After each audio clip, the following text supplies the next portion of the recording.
This is Erin. It's just taking a little time.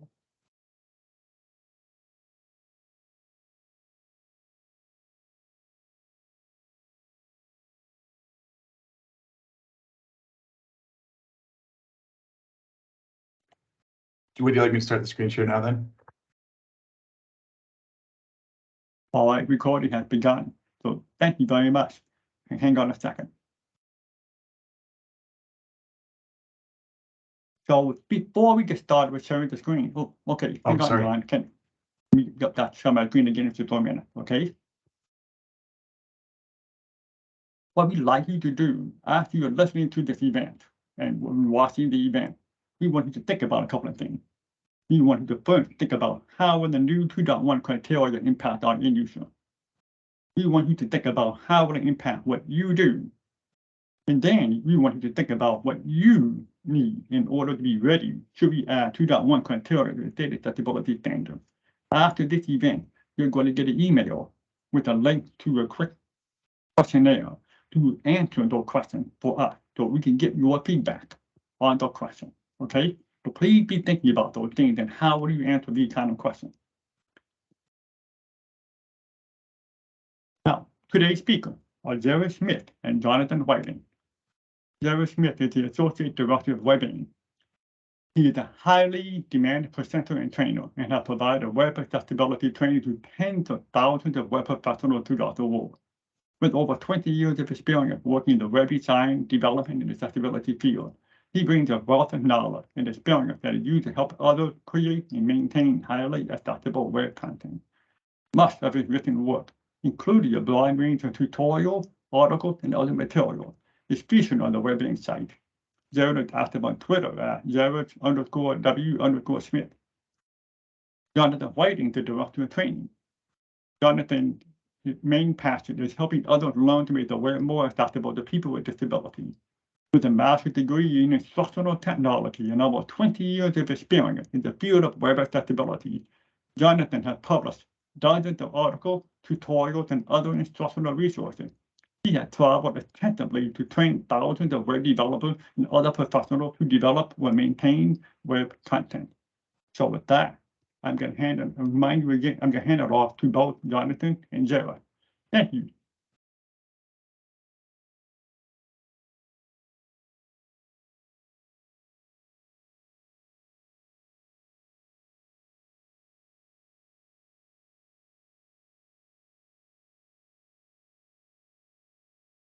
That screen share not?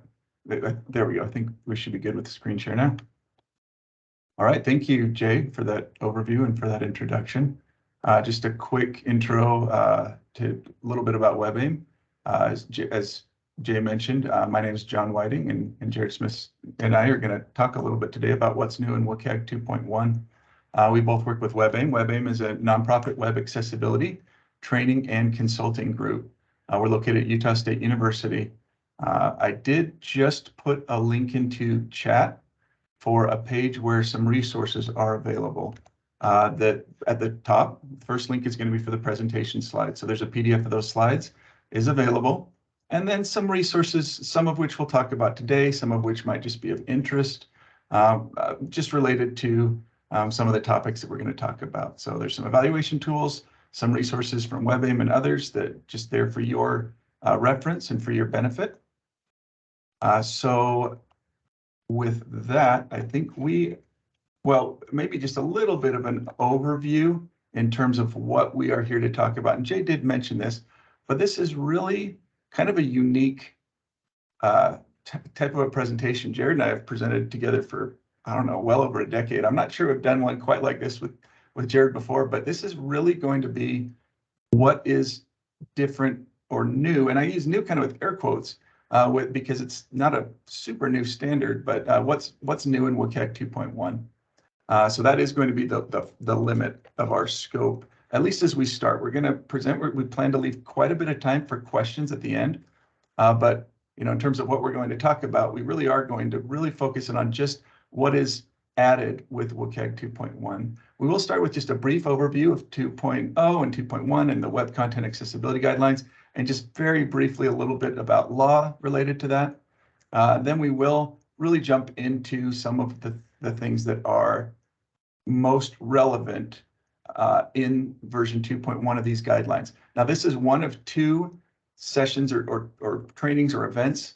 This one is going to be a bit more general in its focus. So whether you're a content creator, administrator, a developer, a designer, really feel that these few things that we're going to talk about are going to be relevant. We will, in a couple of weeks, have a second session where we are going to talk about some more technical aspects of what some of those things that are new in WCAG 2.1, mobile accessibility, and some more, maybe things that will be of more interest to developers and designers. So the things that we will talk about today, the big ones, going to be zooming content, a little bit of what's new or what's been added when it comes to zooming your browser. Then we will talk about contrast, again, focusing on what's new in 2.1. We will talk a little bit about concepts of label and name and just what that means for screen reader users and others, and what has been added in 2.1 related to those terms. Again, that's something we'll explain in detail. And then we will talk a little bit about text spacing and how the user's ability to change their text spacing can benefit some users, just to make the content more understandable for them. And we'll talk a little bit about that requirement. We will end with just a very brief preview of what will be in that second session, where we will talk about, again, several additional requirements in 2.1. So with that little bit of an overview, we're going to start with just, again, that intro of WCAG 2.1 and the law, just to maybe help set the stage for these new principles. So a bit of an overview of the web content accessibility guidelines themselves. These are not new. We've had accessibility guidelines since 1999. That's when version 1.0 was finalized. These guidelines are formulated by the W3C, the World Wide Web Consortium. It's an international standards body that generates lots of guidelines around the web. And accessibility was actually one of the first sets of guidelines that were formulated by the World Wide Web Consortium, 23 years ago, right? So these are not new. Those guidelines were updated significantly in 2008 to version 2.0. So about a decade, right? Between 1.0 and 2.0. Then in 2018, those guidelines were updated again to version 2.1. And you'll see that 2.1 is a subversion, right? It's not a major overhaul of those guidelines. It was a subversion update, and we'll show in just a few minutes kind of how 2.1 really just added some additional things to 2.0 without substantively changing 2.0 itself. So as we look at that timeline from 1999 to 2008 to 2018, it seems like a very slow progression of updates to these guidelines. WCAG 2.2, however, is currently in the works. It's being actively worked on, and really actively being finalized. We anticipate that 2.2 will become a formalized version of these guidelines within probably the next few months, perhaps early next year, that we'll see version 2.2 as a finalized standard. So we are primarily going to be focusing on the 2.1. We're going to, again, this is a little bit of an overview of the guidelines themselves, but we're going to be focusing on those 2018 updates. A little bit of how the guidelines are organized or structured. It's really important to understand these to best understand what is new in version 2.1. At its foundational level, these guidelines are based on 4 principles: perceivable, operable, understandable, and robust. They form the acronym there, POUR. We're going to build poor websites, if that helps you to understand those principles. So perceivable, can the user get the content to their senses so it can be perceived and they can start to do something useful with it? Once content can be perceived, you want to be able to operate or navigate and actually use it. It needs to be understandable and make sense to the user. And then robust deals with technology compatibility. It needs to actually work in the technologies and the assistive technologies that people with disabilities are using. So these 4 principles are the foundation of these guidelines. They're really good principles for us to think about, even in absence of all of the technical aspects of the guidelines that we're going to get into. if we can ensure that our content is perceivable, operable, understandable, and robust for a wide range of users with disabilities, it almost certainly is going to be accessible to them. Now, there's much more to these guidelines than just these principles. Let's get into a little bit more detail. So one resource that we do want to share, I will admit it's a little tricky in Teams for me to throw things into chat at the same time. Let's see if I get this this link. I'm going to put a link into chat. So I just put that link into chat for a resource that might be helpful in decoding a little bit of these guidelines. So WCAG 2.0, 2.1, the structure, as Jared mentioned, is based on these principles, 4 principles of accessibility, perceivable being the first. We're going to dive a little bit deeper into the structure. Now, this isn't going to be a really deep dive. We'll talk about some of this in a bit more detail in that second session, but just how's this structured and how do I know what's new in WCAG 2.1? We're going to use actually this checklist to outline this. Now, this checklist is not WCAG. It is not the guidelines. It is a kind of simplification of some of the requirements provided by WebAIM, where we've tried to take dozens of pages of guidelines and over 1,000 pages of resources and that explain these guidelines and tried to sort of smush it into about 10 pages. And so a lot is going to be lost.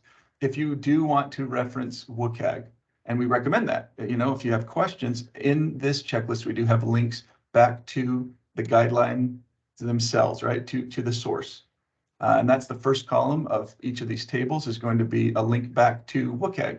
The second column, though, are some simplified recommendations. So we're going to use this as sort of a abbreviated, kind of a distilling of WCAG to show a little bit more of that structure. As Jared mentioned, there are 4 principles. Perceivable is the first. So it's principle number 1. Within each principle are guidelines, and these are pretty high-level statements about accessibility. So the first guideline in this principle is number 1.1, dealing with text alternatives. If we continue down, we can see, for example, guideline 1.2, that deals with time-based media or multimedia. Within each guideline are success criteria. That's kind of where the rubber meets the road with WCAG and how it's structured. These will continue that numbering, right? So I'm in guideline 1.2. So the first success criterion is going to be 1.2.1 and on down. Each of these requirements or success criteria is assigned a level single A. And so that includes things like captions, transcript in some cases, say caption for pre-recorded media, for example, is a single A requirement. If we continue down this list, we see next comes some AA success criteria. For example, captions for live media or audio descriptions for media where there's important audio information that isn't conveyed, important visual information that isn't conveyed in audio. Audio description would provide that information for someone who's blind. So those are examples of AA requirements. If we continue, we then see some AAA requirements. Sign language for pre-recorded media, for example. Now, AAA success criteria are really, and it says this right in WCAG, it says this right in the guidelines, they're really more intended to help inform you into ways that you can maybe expand your accessibility. It's not appropriate for most websites or even web pages to try to meet all level AAA requirements. For example, WebAIM, if we have multimedia, we don't provide a sign language version right there in the video, with the video, in part because we're more of an international site. We have a lot of people visit from other countries, and what version of sign language? It maybe wouldn't be appropriate for some of your media. I know, for example, we have a sign language interpreter today. If you have a version of this that includes sign language, that's excellent, great. It is level AAA though, is kind of to help identify that maybe it's not appropriate for all web content. But then there are some AAA requirements at the end here. And that's how things are numbered. And typically it will be structured within each guideline, all of the single A requirements, AA and AAA success criteria. However, as Jared mentioned, WCAG 2.1 is a subversion of 2.0. They wanted to add to 2.0 without changing what was already there. So the numbering of WCAG 2.1 requirements, with the exception of one guideline where they added an entirely new guideline. Otherwise, all of these success criteria are added to existing guidelines, and they're added to the end of each guideline. So if I look at, for example, this 1.4 is this about making content distinguishable. There are several requirements at level A, AA, and AAA, clear down to 1.4.9, which is a AAA requirement from version 2.0. As I continue, though, there are some requirements added with 2.1 where the numbering continues. So 1.4.10 is a WCAG 2.1 requirement. It's a level AA, so we've actually had this jump kind of back up, right? Back from AAA up to AA. So that's just to be aware, that's how the numbering and the structure works with 2.1. It's added to 2.0. In this checklist, we do identify the 2.1 requirements. There is this little kind of light green background. We also include the text of 2.1, of WCAG 2.1, as well to help set those off. So that's just a little bit about the structure. So when it comes to meeting WCAG, if someone says, well, I meet WCAG, usually we're talking about levels A and AA. And if someone says that they meet level AA, that means they meet all of the A requirements and the AA requirements. So, you know, you meet AA by also meeting A. So that's usually when people talk about meeting WCAG requirements, they're really focusing on those first two levels of success criteria. Okay.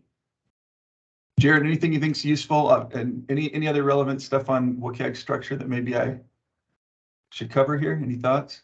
Nope. I think that looks good. Just other than that, we do have a print version of that checklist that's a little more handy. You can use the online version, or there's a PDF version that's a little more printer friendly, and just really kind of encapsulates those.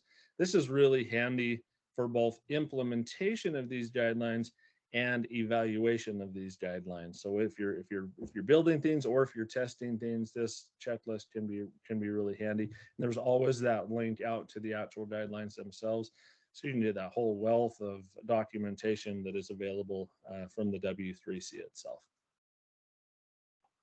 Okay, so we want to just cover briefly how these guidelines align with legal requirements. We have Section 508 of the Rehabilitation Act. Section 508 applies to U.S. federal agencies, and that really is the primary scope of the law itself. Section 508 requires compliance with WCAG 2.0 A and AA.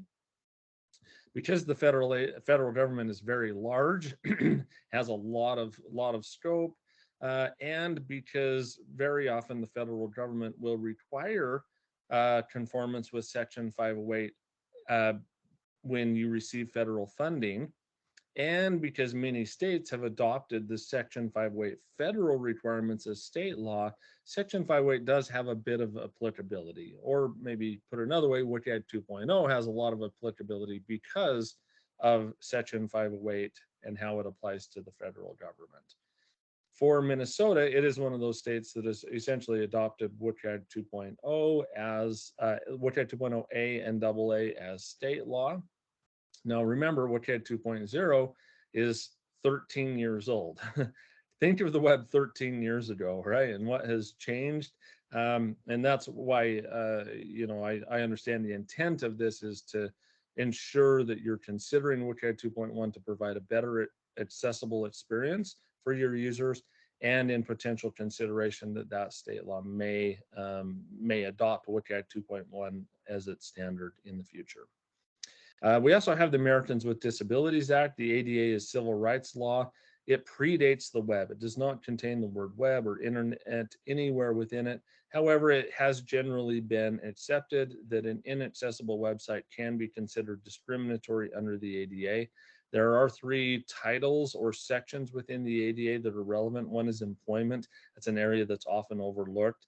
If somebody in their employment cannot access something due to inaccessibility, that could be considered discrimination under the ADA. Title II is state and local government. That's firmly where you're going to fit. And then Title III is public and commercial facilities, and that would apply to like private entities, businesses, and so forth. Now, there is no technical accessibility standard under the ADA. There's kind of a de facto acceptance that the web is covered by the ADA, but it does not, the ADA itself does not define a technical standard.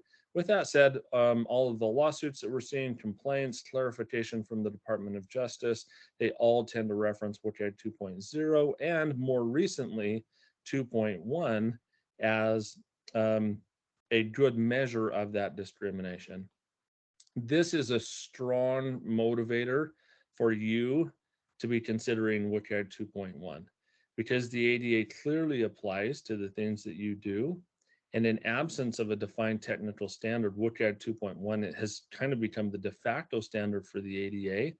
And so, you know, understanding 2.1, implementing it and ensuring compliance with it is going to be very beneficial when you consider potential discrimination under the ADA.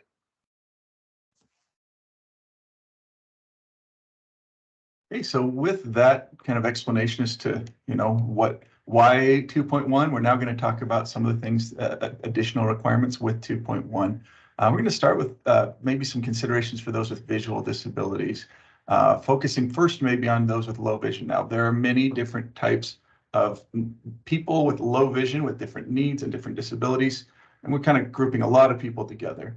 You know, for example, if someone, but having said that, though, one thing that is pretty common with those with low vision is to zoom content. Now, again, not everyone who has low vision would find it more useful to have content bigger. If you, for example, have a very narrow field of view and you make your content bigger, you now see less of that content. But for many people, maybe most users with low vision, zooming content is one of the things that's going to be very helpful. So some users may have special software, screen magnification software that, you know, can do a lot of different things, but it is very common and very useful to also zoom content within your browser. Now, to zoom content in a browser, I'm just going to go back to the WebAIM site as an example. I can, and this depends on whether you're on Windows or on Mac. The control is going to be different. Control for Windows, Command for Mac, but it's the plus, minus, and 0 keys to zoom your browser. Now, plus, minus, 0, it's really the keys between your number 9 at the top row and your backspace kind of key. It's going to be those 3 keys. And so, you know, really it's a hyphen, whatever, but those are the 3 keys you're going to use. So if I want to zoom a page using those keys, now I'm using Windows, so I'll hold down Control, Command on Mac. I can hold down Control and I can start hitting the plus key, and this content will get larger. As I zoom the content, the layout of a page may change a little bit. Sometimes maybe things will shift, but it just, you know, becomes much larger and easier to read. If I, for example, go to say maybe another page on the WebAIM site, say an Introduction to Accessibility, start at 100%, and I zoom this page, starting at about, I think, 200% on this page. For example, our sidebar of related resources is actually moved to the bottom of the page. No, sorry, I know that was a little quick. I probably shouldn't have done that quite so quickly and as I'm sharing my screen here, but it's moved to the bottom of the page as a group of related resources. So the content changes, it shifts, it responds. Sometimes you hear this word responds or responsive design. It responds to my screen to create an optimal presentation. And so if you've ever heard this term responsive design, that's what it means. Even if you haven't heard the term, I guarantee if you use your phone, like almost everyone, to navigate through along the web, you come across sites that do this all the time, most of the time, to the point where if you come to a site that doesn't do this and you're on your phone, it's really pretty frustrating. And you know that the content's small and there's sidebars and it's not a great experience. So this is useful for everyone, but it can be especially useful for people who are zooming content, where instead of having to say pan or scroll from line to every single time they want to read a line of content, they actually can have content flow and respond in a way that's going to make it more accessible to them. And so that's just a little bit of an intro into how someone might zoom with a browser. Now we're going to talk a little bit about what is required. First, we're going to talk briefly about version 2.0 and then explain what's been enhanced or added with 2.1. Oh, actually, sorry. Before we do, we're going to share just share a quick resource here. because it references those keyboard shortcuts that we talked about before. So I am going to put one more link into chat here for a resource. And this is, again, these are referenced. You have access to the slides. So I did just put that into chat. But this page also outlines that's the same instructions for scaling content in case this is something you want to practice or test afterward. This is a quick, easy place to find that.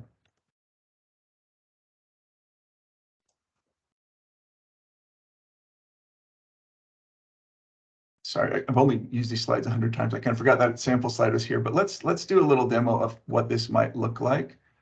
Starting with that 200% on, this is just a page from NASA, where if I start at 100% and I start to zoom the page, again, holding down Control, I can use the plus key until I get up to, we'll start with 200% and talk a little bit about what WCAG requires with this browser zoom. Okay, so in WCAG 2.0, our success criterion 1.4.4, it was titled Resize Text. It's a level AA success criterion. It reads, except for captions, like captions for video, and images of text, text can be resized without assistive technology up to 200% without loss of content or functionality. So that's what John just demonstrated. Can you take this stuff on the page, resize it or zoom it to 200% without losing content or losing functionality? Now, kind of what that's, when you read it, it sounds like it would just be making the text twice the size, 200% size. It does clarify in the guidelines that you can zoom the entire page to 200% as a way to meet this requirement. So that's what John did. This one is actually relatively difficult to fail because you can pretty much take anything on the page, make it twice as large, and it's going to still work, right? What you may end up with, however, is content that's not very efficient to use. You could end up with horizontal scroll bars that require the user to pan back and forth, for instance, to read lines of text. You might have things that overlap, things like that. So to better support an optimal reading experience in 2.1, they added 1.4.10, which is reflow. And this, it's also at level AA, and it reads that content can be presented without loss of information or functionality. Notice a little slight wording change. 2.0 says loss of content, 2.1 says loss of information. So it can be presented without loss of information or functionality. And then the rest of this is kind of our abbreviation or clarification of what the rest of the success criterion itself actually presents. It says, and without horizontal scrolling, except in cases where horizontal scrolling is necessary. Sometimes if you make something larger, horizontal scrolling may be necessary. For instance, a data table. You know, to have a data table, it may have to become super small to fit within a very significantly zoomed screen, or a map, for instance. Some of those things just necessitate horizontal space that may not fit on the screen if it's enlarged or zoomed significantly. So there are some exceptions, but generally for most content, you would need to avoid horizontal scrolling.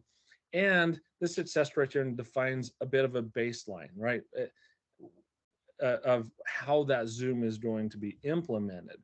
Because screen sizes vary significantly, it defines a default viewport width of 1280 pixels at a zoom level of 400%. Now in the guidelines itself, it says 320 pixels, but 1280 pixels zoomed 400% or 4 times is equivalent to just scaling your browser down to 320 pixels.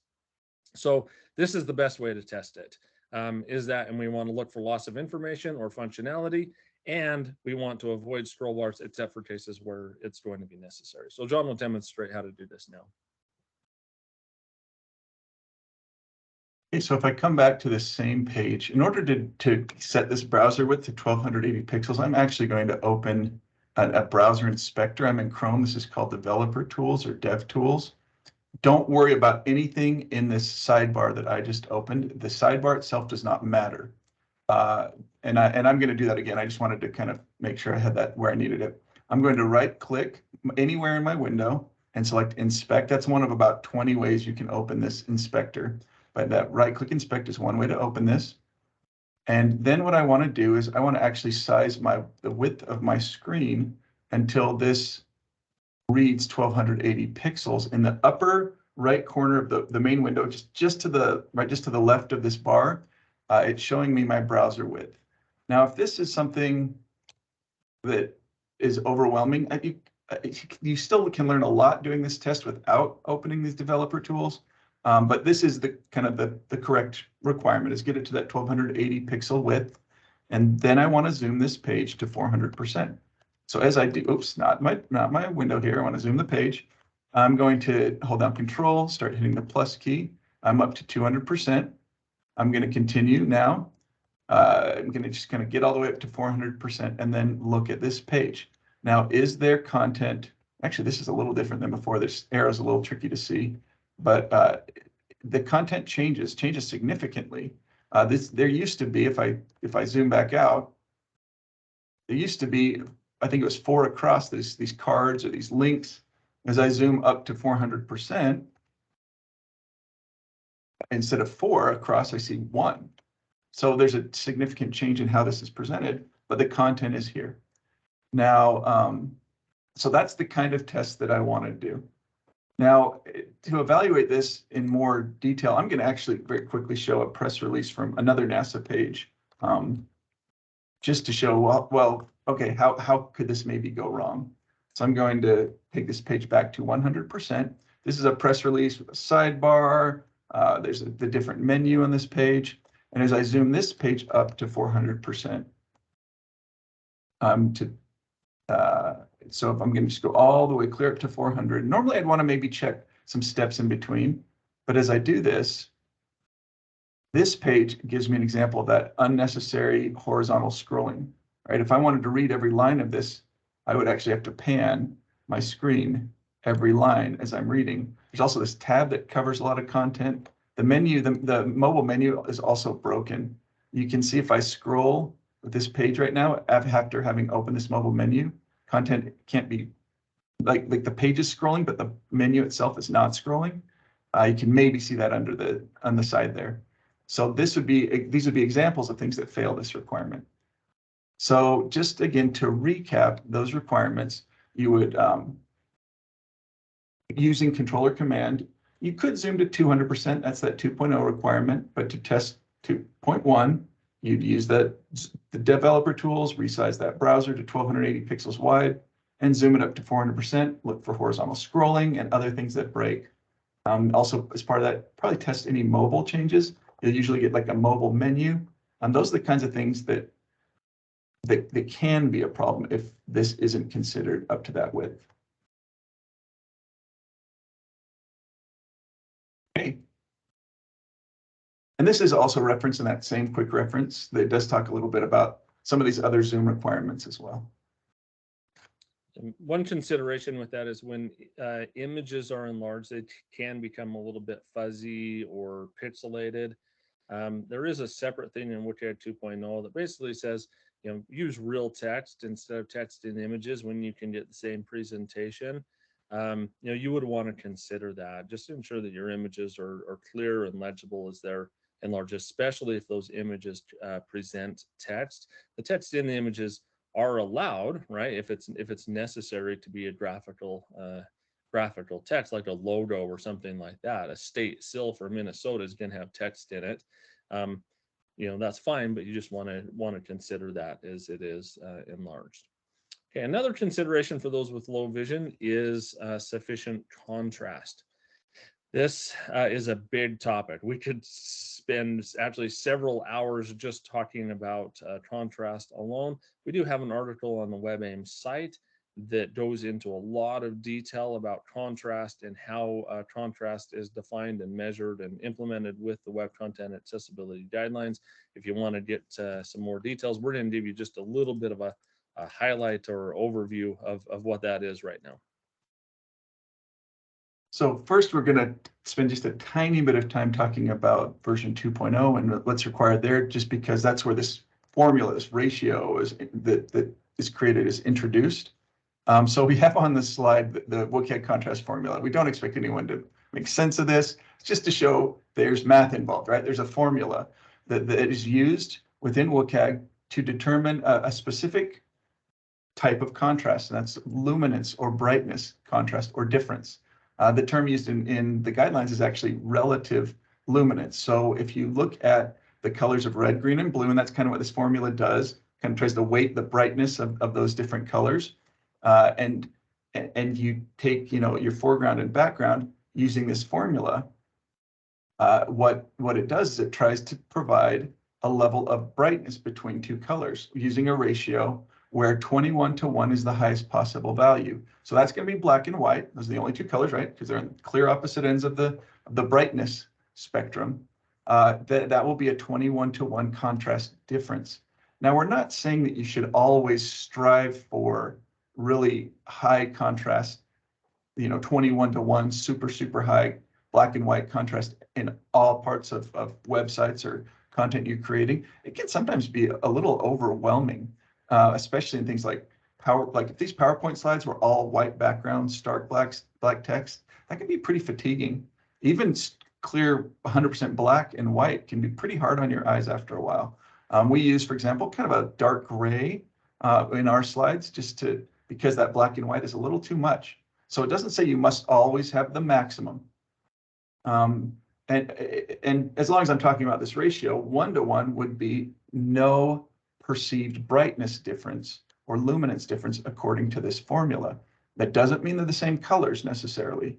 It means, so you could have two totally different colors, but if, according to this formula, they have the exact same level of brightness, that's going to be a 1:1 difference in contrast. So what WCAG does define are minimal levels of contrast ratio that can be allowed to meet level AA conformance. There is no single A contrast requirement. It starts at level AA. And it defines that minimum as 4.5:1. So if we think of 1:1, no brightness difference, to 21:1, maximum black on white, white on black contrast, 4.5 is pretty low on that available continuum of available contrasts. So the color gray and purple that are on the screen, that red on yellow, we're not recommending those. Those are just some examples of text that is exactly or very close to 4.5:1 contrast. Now, WCAG also allows 3:1 contrast for what it defines as large text. Large text is 18 point and larger, which is on the web is 24 pixels and larger, or if it's bold text, it's 14 point, which is about 18 2/3 pixels or larger. The idea there is if it's big or big and bold, it doesn't need to have as much contrast because it's big or big and bold.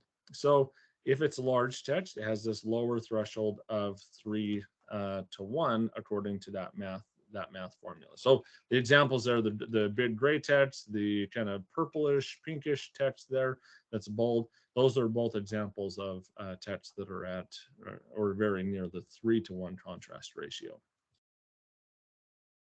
Again, this is 2.0, this text requirement. That's what's required in WCAG 2.0. Also, as part of that requirement in 2.0 is that same contrast requirement for images of text. So we've got a screenshot here of it's a screenshot from an Amazon Music page where the text of 50 most played songs by genre is part of this image, right? It's not text laid over the top, it's part of a graphic. But you would still need to make sure that that image has sufficient, or that text has sufficient contrast on this light blue background. In this case, it does fall a little short. Graphics like this, it can be kind of tricky. One thing that's tricky is, well, where does it be, when is it large text? You know, you can look at true text in a page and you can find the size. There are tools that can help you find and detect that size. With an image, that's not something that's clear. Now, something this big clearly is going to be large text, but finding that can be tricky. The other thing that's tricky is that you're not going to be able to, there's not going to be a tool that can help you find this in an automated way. You're going to need to use tools that have some kind of an eyedropper, a color picker kind of a function as part of the contrast checking to help you pull these colors out of text that's inside an image. but it is still a WCAG requirement and an important consideration. So you don't want to be doing all of that nasty math that was in that formula. There are wonderful tools that can help with this. We have a contrast checker tool available on the WebAIM site where you can put in a foreground and a background color, essentially a text color and a background color. It will do that math and will present to you the contrast ratio for that particular color combination. So this color of blue, for instance, on a white background has an 8.59 to 1 contrast ratio. And you could put in the foreground or background color, the hex values, if you know, those are typically how colors are defined on the web. This color of gray, for instance, has a 4.54 to 1 contrast ratio, barely passes. He's going to put in another combination here. This one has 3.19, and just below these, it will indicate whether that passes or fails for normal text and for large text. This one being 3.19 to 1, it fails for normal text at both AA and AAA. AAA does have a higher contrast threshold requirement. If this were large text, however, it would pass because it's just above the 3 to 1 requirement. There are options on here to click on the color picker option, and you can choose colors from a big color swatch. You can input colors in different types of formats like RGB. There is a color, a little eyedropper option in that in some browsers where you can then click elsewhere on the page, say like in images, to extract the color value out of say an image or anything else within the page to readily input those foreground and background colors. And then there is this slider that allows you to drag to increase or decrease the lightness of those colors. That can allow you to kind of adjust those colors to find a combination that is going to pass. So if you're using this color gray, you could drag the lightness slider to make it a little bit darker till now it's 4.6 to 1, which would then be allowable at AA for normal text. So a lot of functionality. You want to use tools like this to do the measurement rather than trying to calculate it on your own. I'm gonna real quickly try to jump back a couple of slides. It's gonna be a little tricky, but I just moved this color picker over to one side of my same browser screen here. I'm going to use the color swatch as Jared mentioned and click the eyedropper little icon. This might look different if you use this tool. It does vary a little bit based on your browser. And this eyedropper is not available on in Firefox for Windows, but your other major browsers, it's going to be something like this. So now this foreground color is very nearly white, but I'm just going to use the eyedropper to, oops, let me try it one more time. Was that the right color? Let me try it one more time.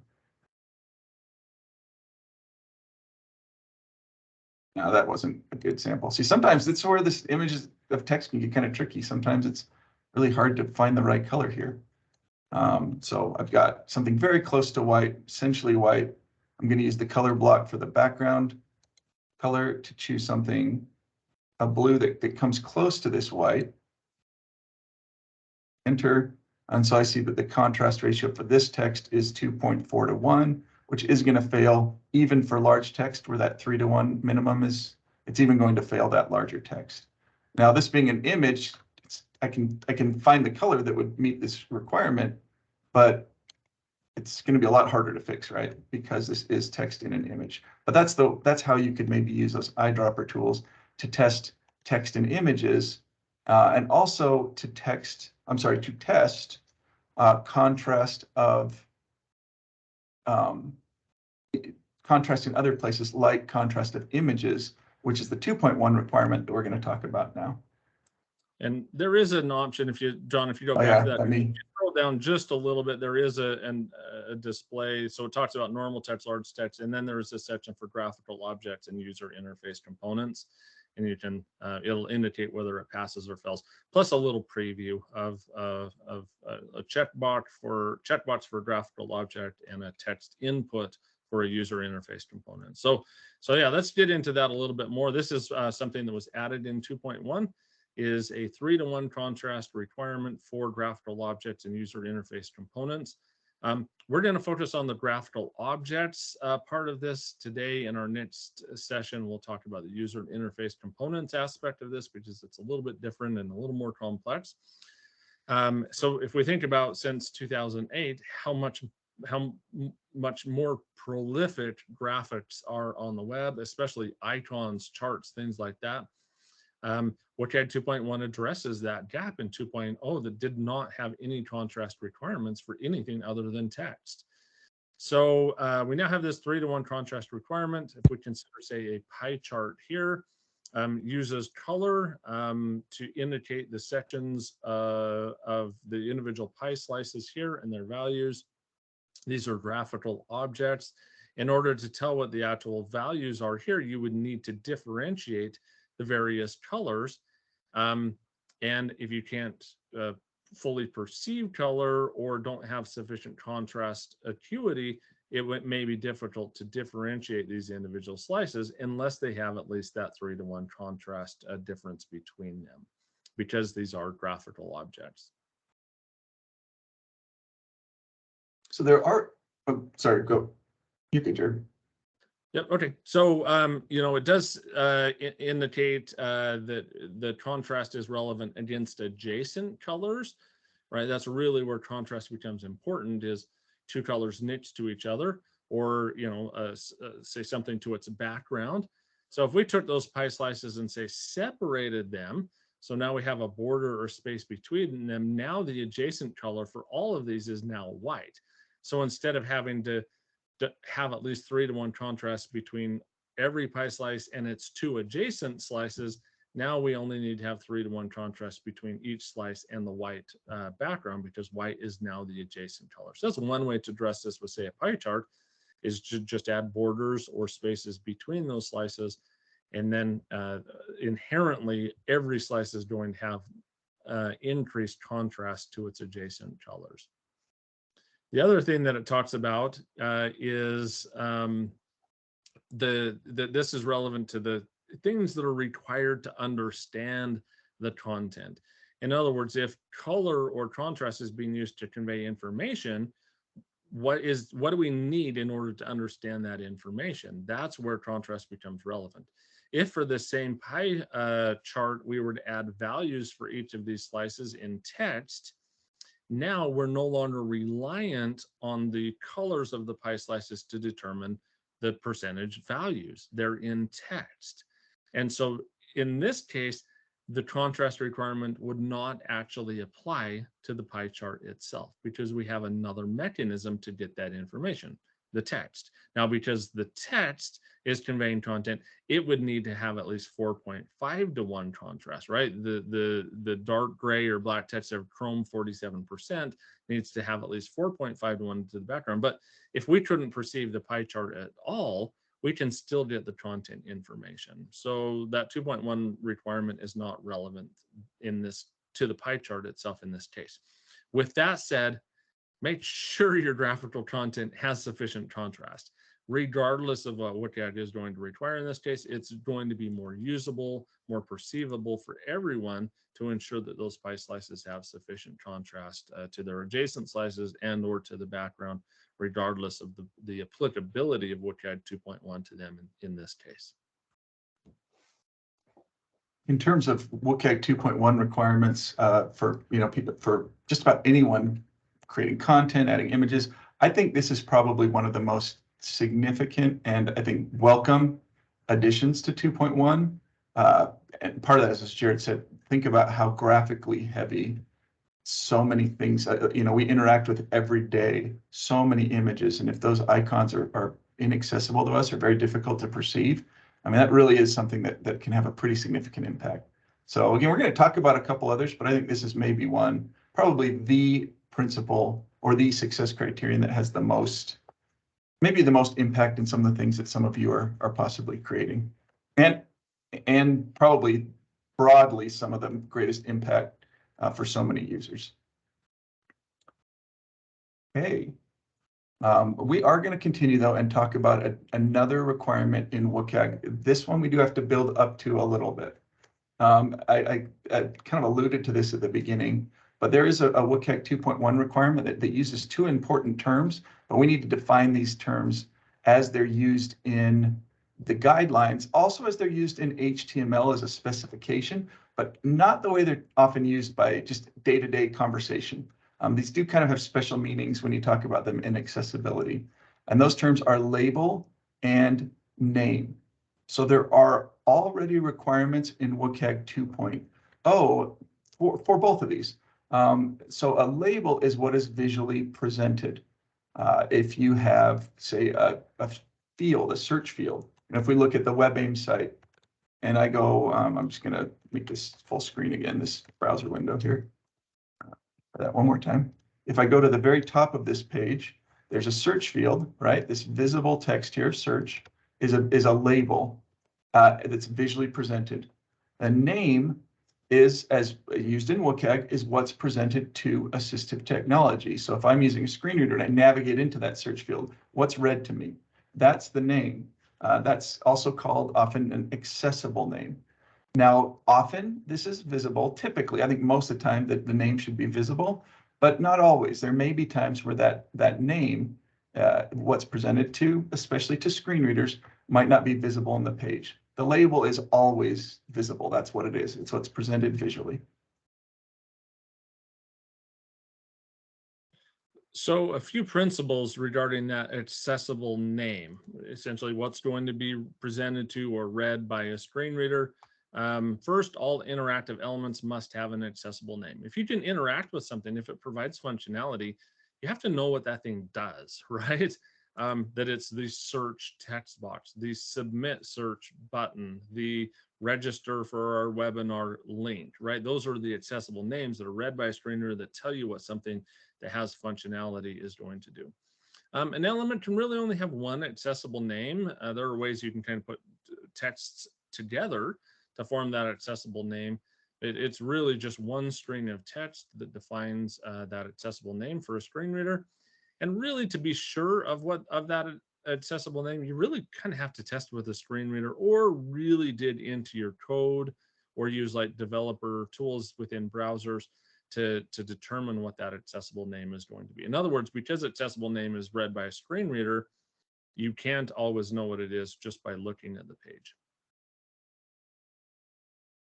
So let's, with those principles in mind, let's go through one more example of what we mean by this. So we got an image here, it's an arrow, it's got the word next. That's all I really know about it. But just knowing that about it, I can tell you what is the WCAG label. It is the word next, right? It's what I see when I look at this thing. To find the WCAG name, I would need to dig a little deeper. I don't know that, as Jared said, unless I listen to it with a screen reader, dig into it with my browser, developer tools, or something like that. If I, for example, were to look at the code, and this is the only code I think we're really going to show, well, actually, just a couple slides, a little HTML. If you don't do HTML, don't worry about it. But one way I could find this is to dig into the code and to find out that in this HTML, there's an image with an alt attribute or alternative text of next. So that is the name. Now, in this case, they match, but I really only knew that once I dug a little deeper. And that's usually how things work. Label and name are usually going to be the same. So if we have a link, and then again, there's a little bit of code there, but if we have a link and the text of that link is log in, which typically read by a screen reader is log in. Label and name are aligning here. They're the same. If we have a text box with adjacent text to first name, if we use our code using a label element to associate that text to first name to the input, what we see, the label is first name. What we hear is first name. They're the same. Now, this is a place where I have to be a little bit careful because the label element in HTML contains the visible text and may define the accessible name. So the word label here, the label element and WCAG label are not always going to be the same. Kind of the same word that's kind of used in two different ways. So be cautious with that. If we have a button that presents text of activate, what's read by the screen reader is activate. And that's typically what we want, is that label and name to be the same. Okay, so the part of the reason we wanted to explain all of that is to talk about a new requirement in, well, new, again, 2018, not super new, but a requirement that was added in 2.1 called label in name. So we're going to read this. Sorry to interfere. 3 minutes to complete the presentation. It's 10:57. Okay, thank you for the time. This is a 90-minute session, and we are going to bleed just a little bit into that Q&A time. I didn't realize we were. We talked about an hour as a rough kind of a guide. Didn't account for the longer intro, so we will be a few minutes over. But thank you for that prompt. And again, we're going to plan a lot of time for Q&A as well at the end here. But yeah, thank you very much for that prompt. So label in name is just kind of to read this and go through this quickly. It says for user interface components with labels that include text or images of text, the name contains the text presented. So we're going to break this down. We're going to talk about the three main parts of this. First is that it says it's a user interface component, so something that's interactive. You can click on it, you can navigate to it with the keyboard, hopefully, that kind of thing. If, for example, we have a web page and say the logo at the top is a link, which most of the time that logo in the top is a link. If I come down to the very bottom and they say there's a footer with maybe just a logo, but it's not a link. Well, this requirement only applies to user interface components. You still need to have appropriate alternative text. That's a different requirement though. This is just for interactive things. It also, part of that verbiage of the success criterion was that the labels, it's for labels that include text or images of text.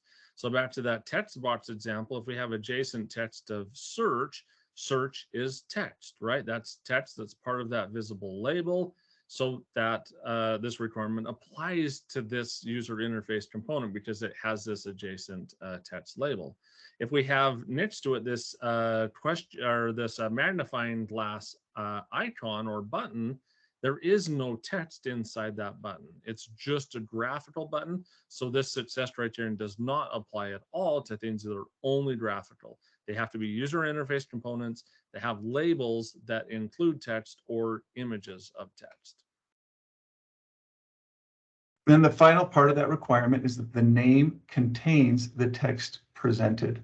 So if we come back to this same example of that next element, that next thing, in this case, it's a link. If I look at that or listen to it with a screen reader, and I find that the alternative text for this image is continue, that would be a failure of this requirement. Now you can say, you can argue that the alternative text for this is close enough to be equivalent, right? Next, continue, they basically mean the same thing. So the requirement for alternative text in WCAG, you could say, oh, it probably passes that, but it would fail this requirement. You might wonder, well, why does this matter if they're so close in meaning? There's a few places where this label and name becomes really important. One is for somebody using voice control to interact with their computer. So I could use a program, there's a few programs where I could say something like click and look at the screen and say click next. But that wouldn't work if the alternative text for that image is continue, because the word next isn't there. So I'm not going to be able to activate that thing with my voice. Another possible example, or another example where this could maybe impact somebody's experience would be somebody using a screen reader in a couple scenarios. One, what if they see this element? Most, probably, the data is a little fuzzy, but most screen reader users have some vision. So if I say, if someone has vision and they come to this thing and they see the word next and they hear the word continue, that's going to be a confusing experience for them. Also, even if the person is blind, if they're working with someone who does have vision, they might say, okay, just click that next link or that next button. And they might do a search. They might try to look for something that says next. They're not going to find it. So that's another example of how this could have this. That's why this requirement was added in 2.1. So we could address that failure by ensuring that the label is in the name. So if we gave this image alternative text of next page, now the label, the word next, is part of the accessible name, the alternative text of next page. This would pass. However, there's still a bit of a disconnect, right? They're not exactly the same. And while that would pass the success criterion's requirement, it could still be a bit confusing. Again, if I see next and hear next page, there's a little disconnect there. Using voice control, if I say click next, Well, it may not actually work because the only thing that the voice control software knows is that this image has an accessible name of next page, and it may not be able to know that, oh, next actually means next page. So we may still have some problems with this, even though even when there's not an exact alignment, even though it does pass. So best of all is, as we mentioned before, have the accessible name be the label itself. Always it's best to almost always ensure that these things align. Now, doesn't mean they have to align all of the time. The label doesn't need to be part of the name. And sometimes there are cases where a little bit of additional text might be helpful for, say, screen reader users, but in the vast majority of cases, having these be exactly the same will be best. Okay, so that's label and name. Final requirement we want to talk about that's from 2.1 is for text spacing. Now this one's a little bit interesting, but what it says is, and this is for users who want to change their spacing beyond what the default is. So, this isn't about how you present your page. This is about how the user can maybe modify that to make it more readable for them. So what it requires is that no loss of content or functionality occurs when the user increases their spacing up to these requirements. And so this is spacing between paragraphs would need to be up to 2 times the font size, line spacing up to 1.5 times the font size, spacing between words up to 16% of that font size, and spacing between letters up to 12% of that. Kind of that font size is sort of that default unit there. So what might that look like, and how could you do this? There is a tool, and this is linked to here in the slides, also on that resource page, a tool that you can download where basically when it's a bookmarklet, so you can take this little link and put it in your bookmarks bar. And when you come to a page where you want to do this test, you can click that bookmarklet and it will apply all of these spacing requirements. So we've got a screenshot of how that might look on, say, a page from Wikipedia, where all of that extra spacing is added. That may help some users just make that more legible, more readable for them. So that's the requirement. We will, in that second session, do a little bit more on how you might test this, but just to give you an idea of what WCAG requires, and it really is a really easy test. Just go to the resource page, grab that bookmarklet, and check that on pages that you're creating to make sure that they're created in a way where there's not going to be a problem with this.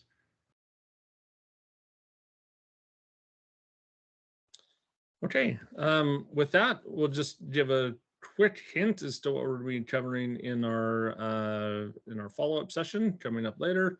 We'll cover non-text contrast aspects for user interface components, things like text boxes, check boxes, things like that. We'll do testing of text spacing.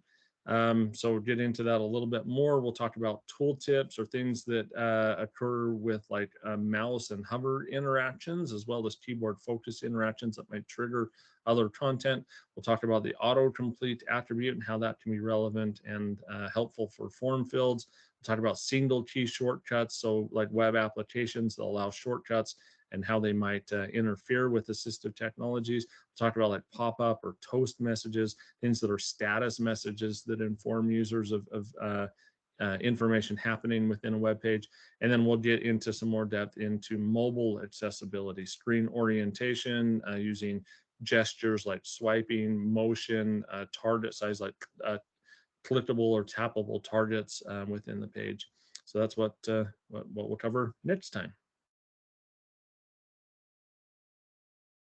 Okay, so we are going to open this now to some questions.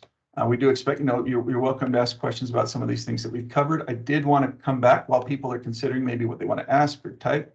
I did want to come back to a question or two that were asked during the time that we were speaking. So one was where to view the percent increase. And now this was in reference to this, let me go back to the press release here. Well, actually, it doesn't matter which page. I can do it on this page. So let me right click on a web page. This is for that 1280 pixel width, I believe, so that you can test that 400% zoom. So I'm going to right click anywhere in the page and select inspect. I can, excuse me, I can then just, and this does depend on where you have this, it doesn't, you can have this developer tools in a different place. It can be in a separate window, whatever, but as long as this developer tool is open, I can then resize the window. So with developer tools, I just kind of drag between the two and it will appear right above my double-sided arrow there, but it only appears for a split second while I am changing the width of this page. So it is very hard to see, I will admit, on the screen share, and it really only sticks around for just a fraction of a, maybe not even a second, but that's where you can see that just going to be right in the very upper right corner of the main window. And the percentage size itself, when he hits Control plus. Oh yeah, sorry, thank you. That's yeah, that'll appear up at the kind of the top right of the browser, just below the right-hand side of the address bar. John's pointed out his mouse cursor over that right now. So yeah, Control plus, it'll show the percent value up there, kind of at the top right. So again, yeah, one way to find the sizing, and then Control plus to get to 400%. Thank you, Jared, for actually answering the question that was asked. Since I don't know what I was thinking when I read that. So hopefully between the two of us, that question got answered. So the question, are there instances where label and name are not the same? Yes, it's very, very common. I see them all the time. So examples might be where you see the word search. Well, search isn't the best example because usually it contains the word search, but a lot of times you might see a label of something. Jared, I don't know if you can think of one of like, I say it's all the time, and now that I'm trying to think of an example, I'm struggling a little bit. Sometimes, so this is maybe a little bit less common of an example, but maybe there's something like search terms is the label, but visually the word search terms, but then there is actually text of something else that's read to a screen reader, maybe just the word search. One, for example, is say your first name, and then there's a visible label, and then maybe the field has what's presented to a screen reader would be something like your name instead of first name or something like that. And it really is quite common. Yeah, we see a lot of failures of this, particularly when ARIA is implemented. And if you're not familiar with ARIA, don't worry too much about it, but it's a way for defining different, primarily accessible names for elements in ways that are not presented visually. So kind of by its nature, we can define what a screen reader would read separate from what you're seeing on the page. And when you start doing that, it's real easy to have that mismatch.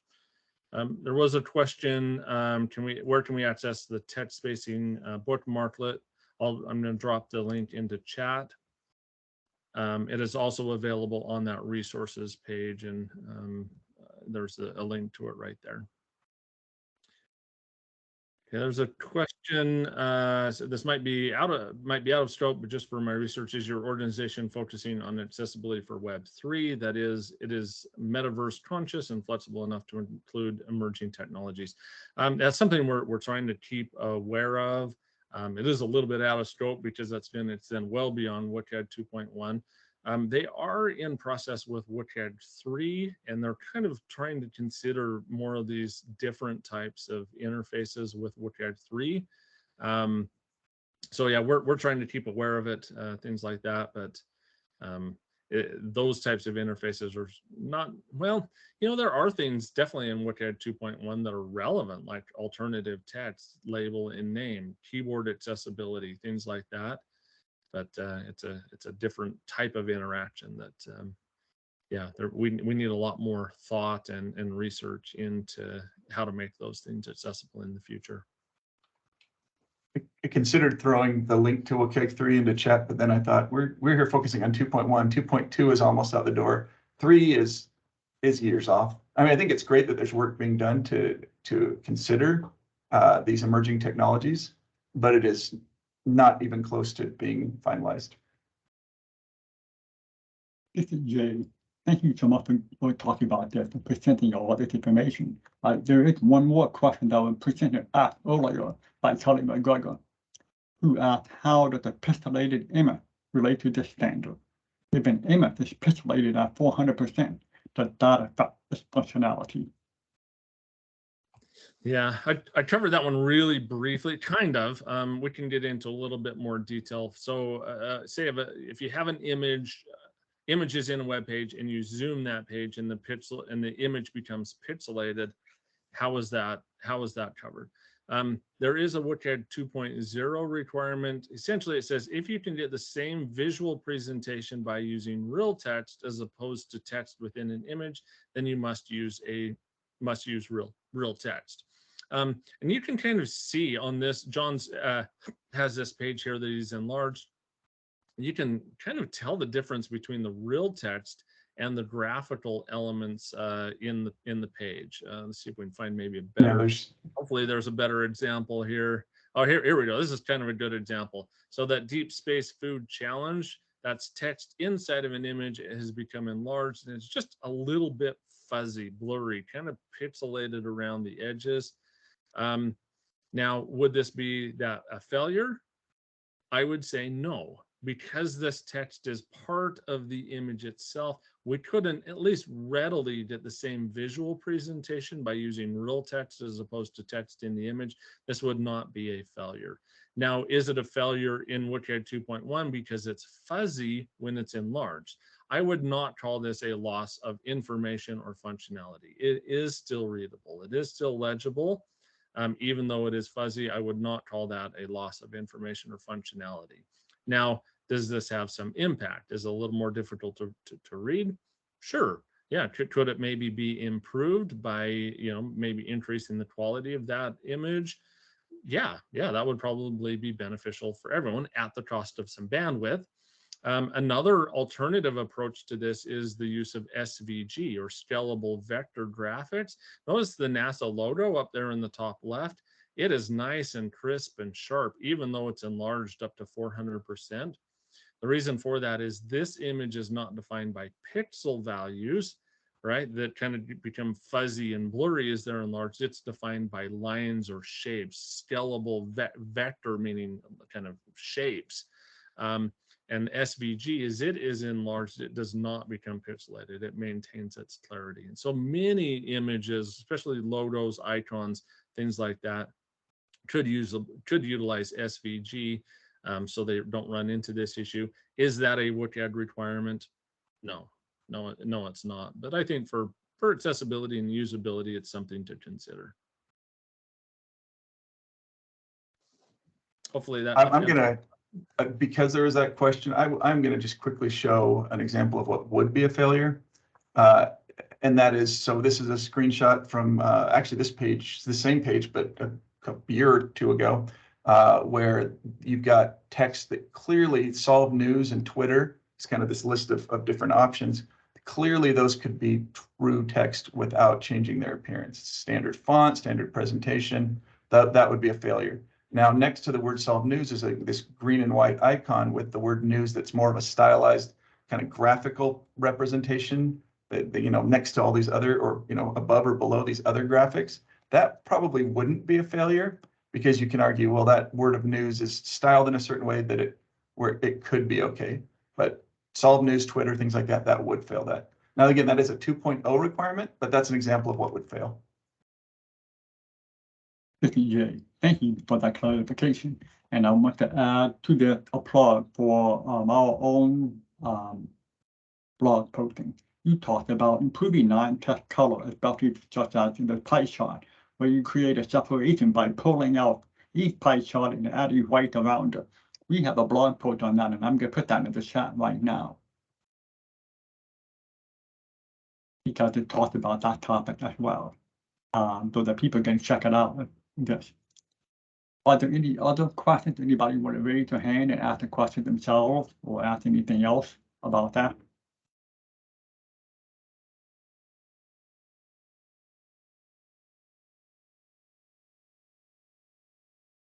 Okay, if not, then if another question about color contrast.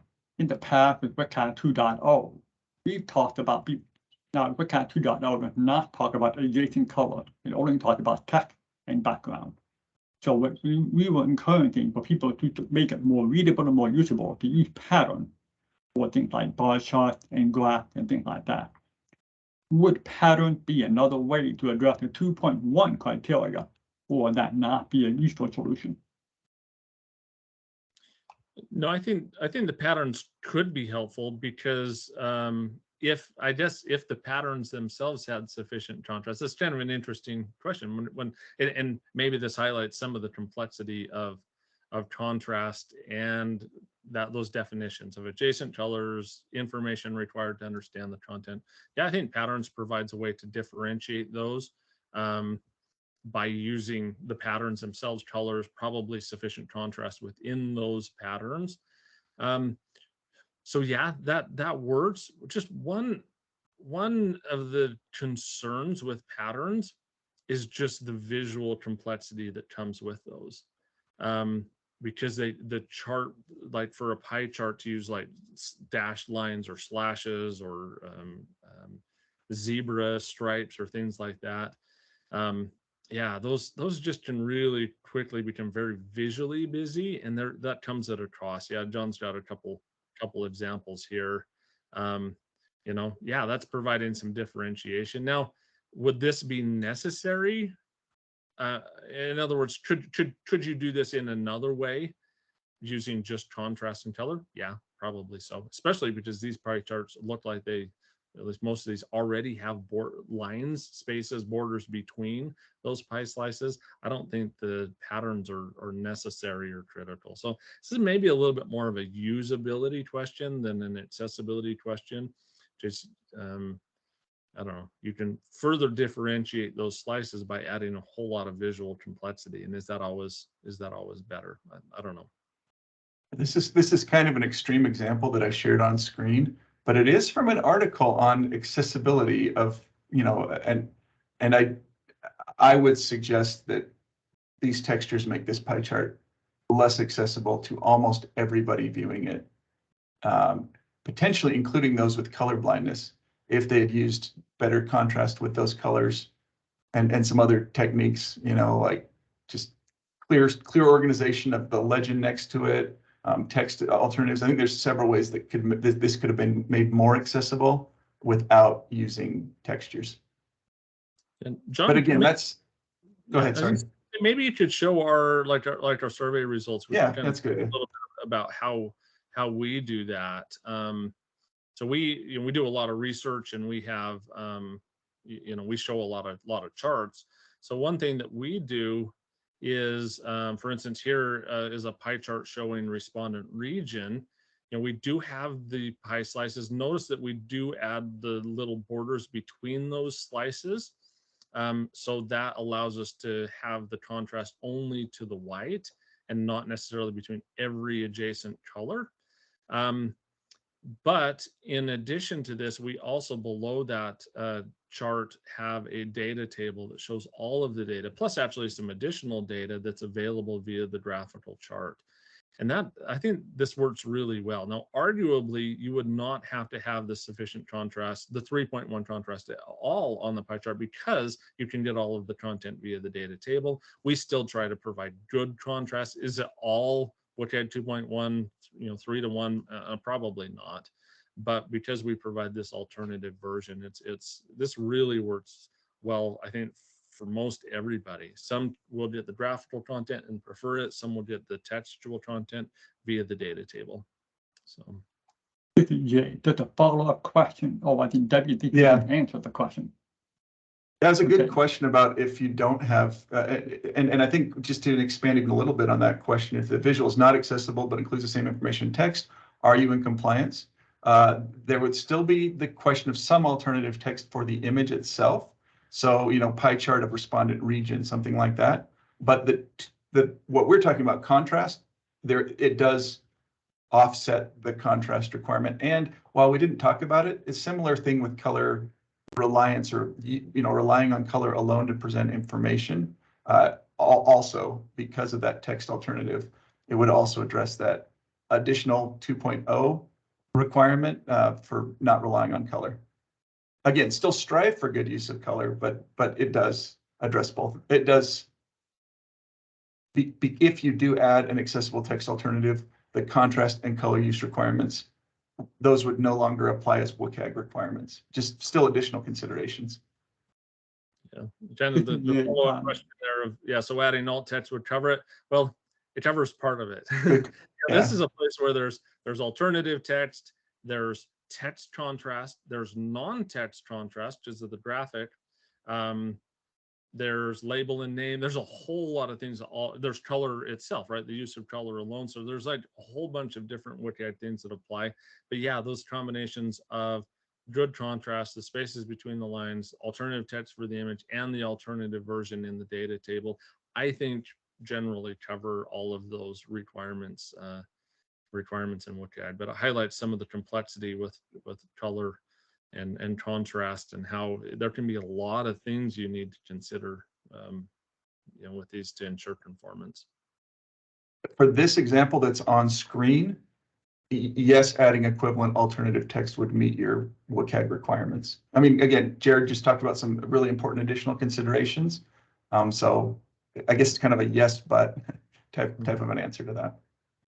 Or yes, and I guess some other things to consider. Yeah. Good question.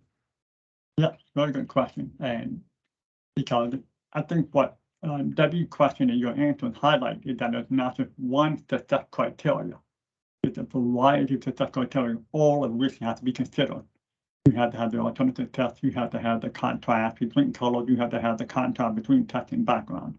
You need to consider, you don't just solve one, you have to solve for all of them.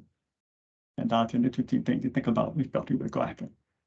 So we're almost out of time now. What I'd like to do is I say thank you very much to both of you, and we're going to see both of you again on November 29th at the same time, same place, and maybe a slightly different link. But other than that, you'll be there.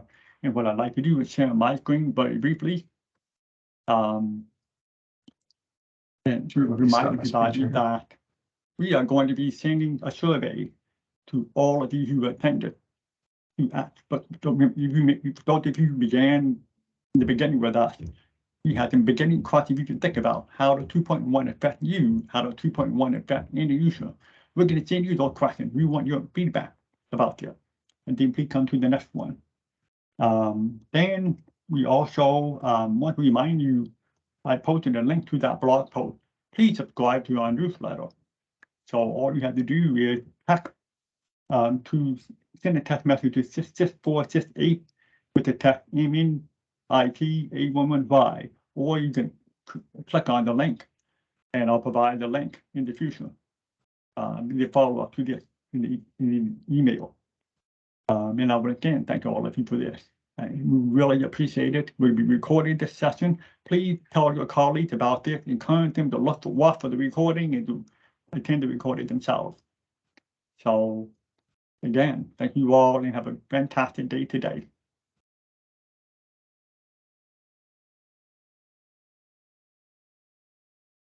Bye. Thank you. Bye.